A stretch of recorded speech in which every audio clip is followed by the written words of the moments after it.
কচু কোথায় কচু? নাস্তা করেছো? হুম। কি আর ব্রেড? নতুন জামা পরে আসছো? হুম। You please, you please. কি হলো? তাই না? চোখো, তোমার কি খাওয়া দাওয়া হয়েছে? আমি কাঁঠালের ইঁচড় বানিয়েছি আর থানকুনি পাতা কলা লুবিয়ে দিয়ে কাঁচা লঙ্কা দিয়ে একটু মাখা মাখা করে ঝোল বানিয়েছি। হুম। বাস খেলাম, সুন্দর টেস্ট হয়েছে, হুম। ভালো খেয়েছি।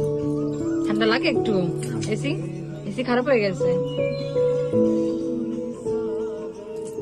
যাও এগুলো রাখো।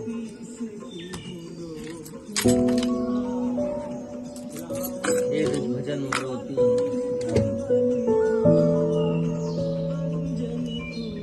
আজকে কালো কালো। জামা কাপড় ধুয়েছি, শুকাইতে পারি নাই, কারেন্ট নাই। এটা কারেন্ট আছে।